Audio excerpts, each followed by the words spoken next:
That's going to be tight. Sitting in there. Not going to really work right there, which I really wasn't expecting it to. Get my board turned. There we go. Yeah, a second. All right. Oh, there it goes. Okay. Oh, straighten it out. Straighten it good. Wait, let's. That's good. Stop. All right. I knew it was right there. Anything else right now? Got it. Huh? Oh. So this guy can be mounted right here. And then I can come in behind with the positive connected here and come out from here back to the bar, and that'll tie in the cap into the bank when this is powered on by this.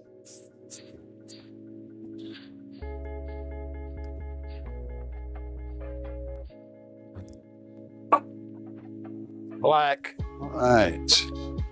Let's set up the squisher.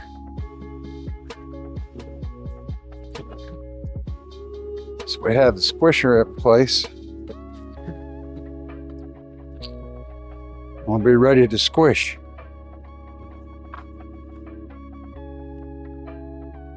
Ready. Over there's a little bit loose. Perfect. Ready for squishing. Okay. Got the best wire cutters that you can get. Got some lugs, some heat shrinks.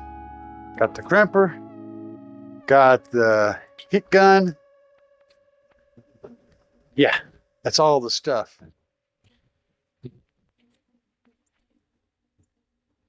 I got this short wire that I'm going to build to run from the ground here behind the battery and connect over here to this ground block.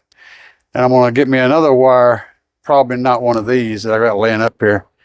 That's going to run from positive behind the battery over here. So yeah.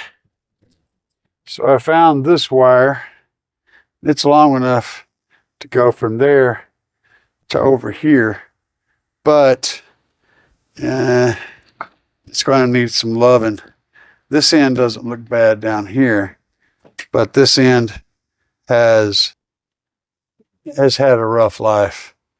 This is one of the wires that got caught up in the headway fire of 2024.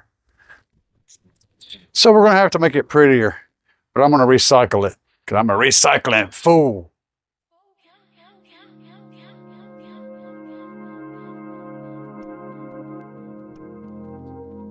All right, so I got that wire dug out, got it ran behind there, and it would connect right there, and then come around back here, and I could circle it into the side right here.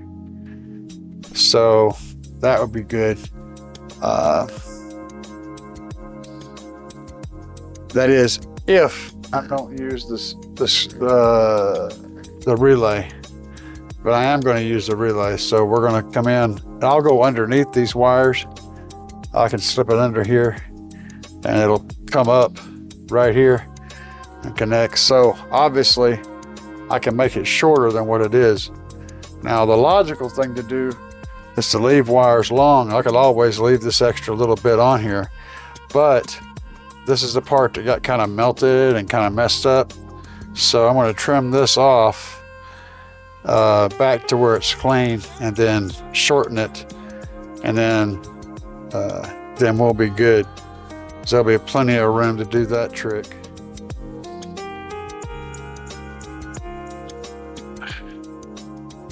Now, before I crimp this on here, I want to make sure the wire is laying the way I want it to lay. So what I'll do, because again, you want your wire to behave the way you want it to be willing to behave the way you want, and so you're not forcing it.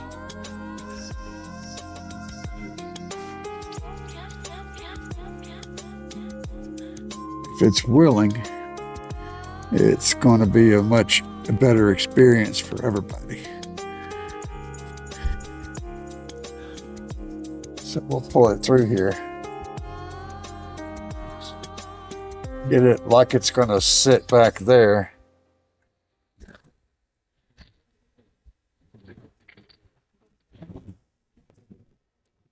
And once I know how it's going to sit here, then I can figure out how it wants to sit here.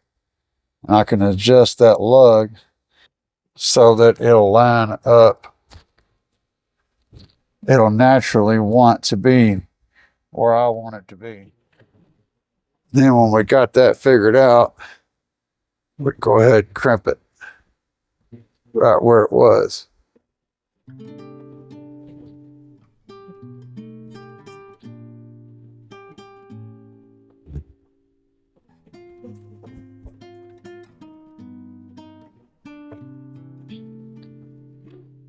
Then have a good solid connection. And we can put our heat shrink on.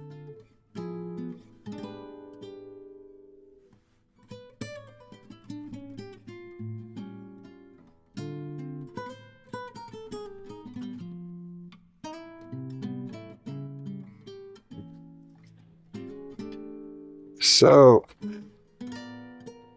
then this one will run back here again.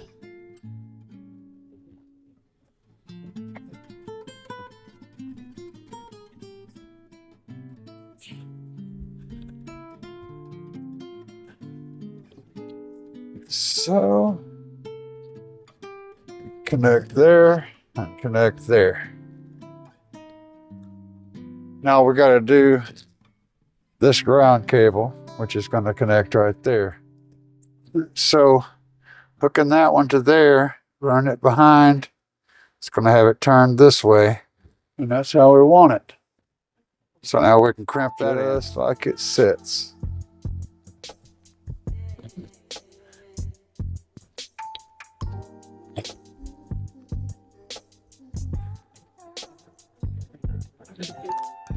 It's solid crimp.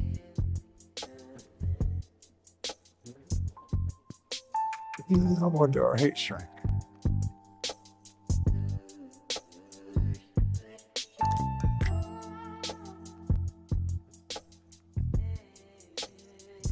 All right. So that's the wire we have running under there. It's the one we want over there.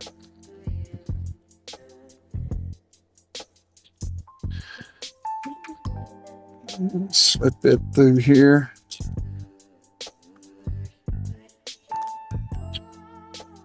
Get it over there in its position. Now we got our wires basically ran. All we got to do now is some connections.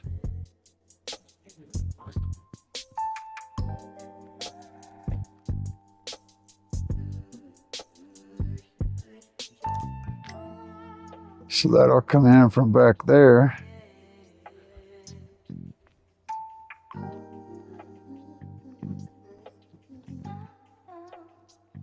And then continue out, come back in, connecting to the bar.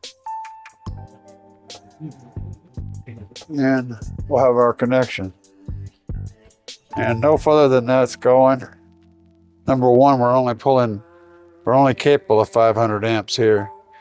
And that alt gauge cable is totally capable of carrying 500 amps over, 2.5 feet. And I don't expect we'll see any of that much power for at least for any length of time, but it should be fine. Now, one of the cool things about this capacitor is it stays safe from shorts and whatnot as long as it isn't seeing an alternator. It's cold, and right now it isn't even in maintenance mode because it hadn't been hooked up for a while. And it won't be in maintenance mode until it sees a charge coming in.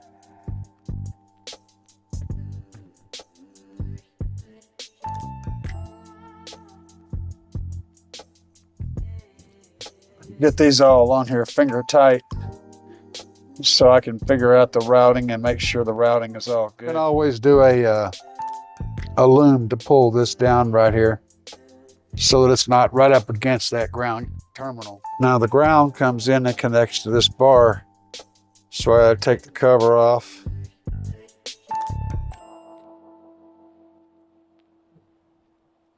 We'll slip that in there, connect it right there. All right, now those are good and strong, solid connections. We'll put our plate back on before we do the positive side. All right, I found this little shorty. Still has decent look going on, so it works. Put it right here and right there.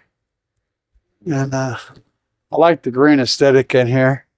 It kind of blends with the other green things going on, so that should work.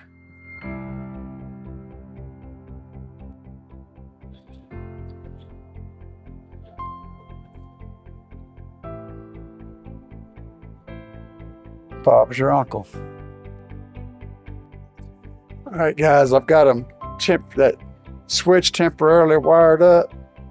So what we're looking for is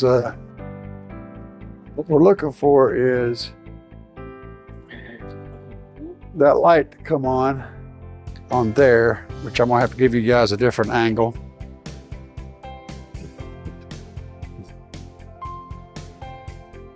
That means that thing has been activated. And so we're looking for that maintenance light and a click. Everything should be fine.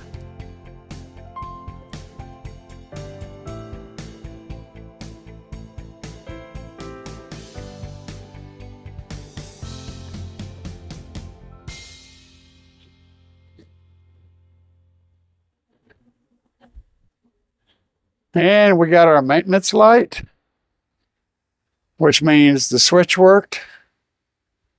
Everything is fine. And the capacitor is charging. So now when I turn the key back off,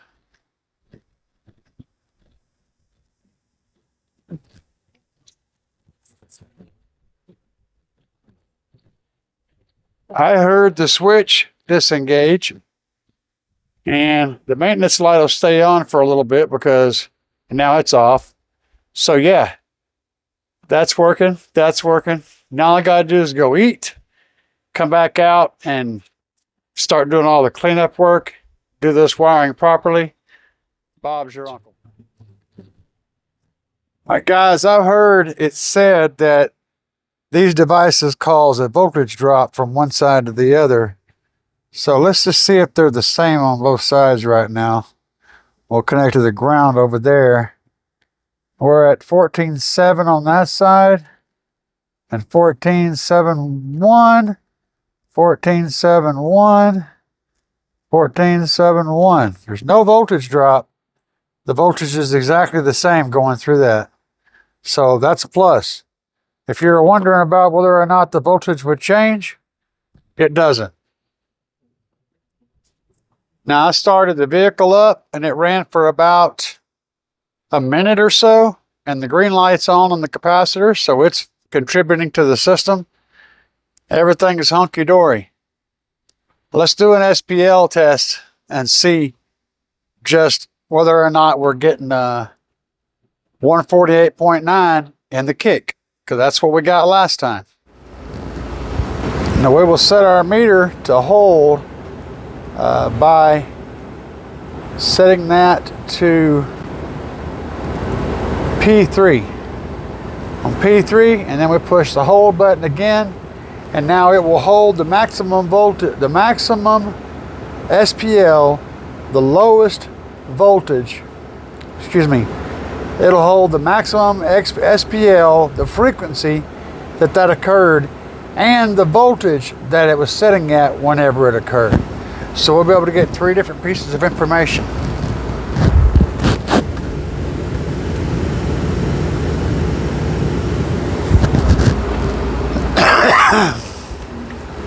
And we're going to set it down there in the kick where it was last time and get our reading. All right, I got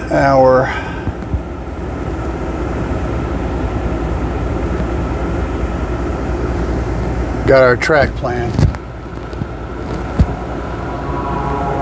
So with about 30 seconds, it kicks off, and then we're gonna let it rip.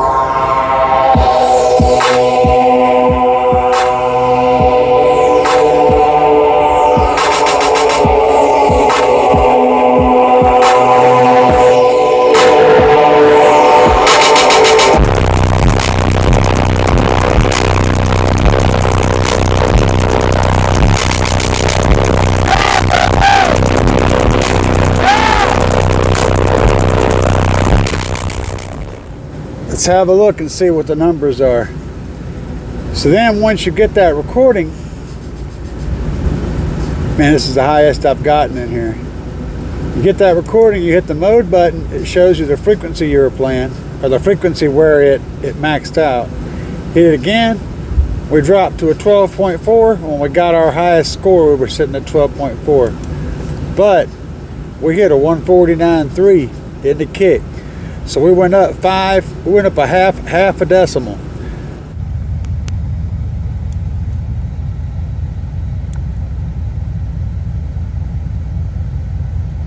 My lowest voltage was 12.4, 148.9 at 31 hertz. Almost a half a decimal. That's crazy.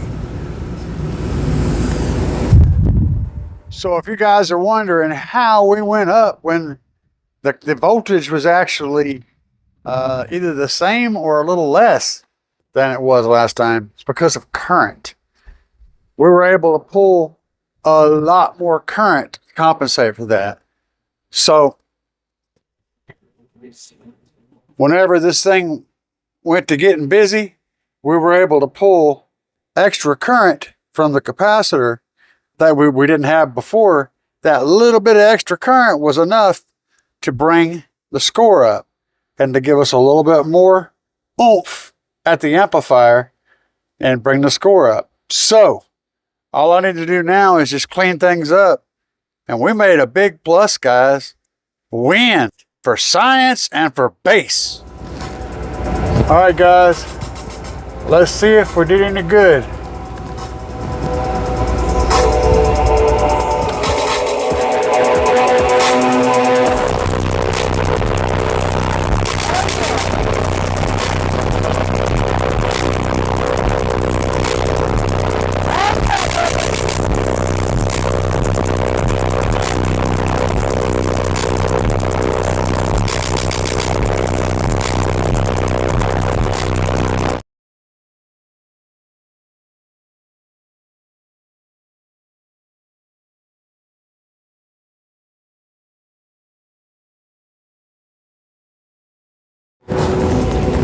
Alright, so since we had it on hold mode, all I have to do is hit the mode button.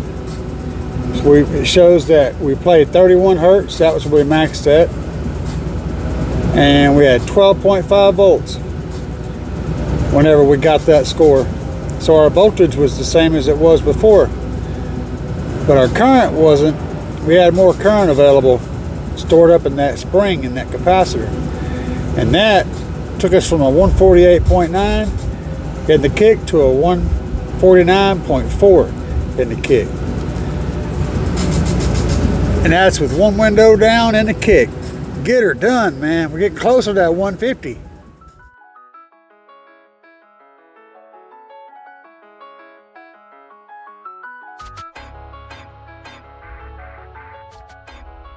That is cool. We are putting down stuff. We're making changes, and the changes are making a difference. That's something that I was wanting to be able to record and share with you guys. Real world effects. There's all kinds of talk about theory and what should happen and what we think happened. But what I'm showing you is what is actually happening. With the same measurements, the same song, the same stereo, the same gain settings, the same everything. And then we get a half a dB increase at that high of a level. And all we did was add that capacitor. It made a difference. I added my little wire clamp to hold that wire away from that negative terminal that was kind of bothering me there. Probably would have been fine, but I did take care of that. So the wires are cleaned up. Everything's where it's supposed to be. I added a second screw to this guy, so it's mounted firmly, not going anywhere. I'm going to come up with some kind of idea to cover these terminals up, but I haven't got it yet. So there you go. Real power doing real work with real science to back it up. Trunked under lithium, Big Jeff Audio. That's your two companies. Links below, coupon codes below. Save some money, get some stuff done, make some bass. Peace, guys.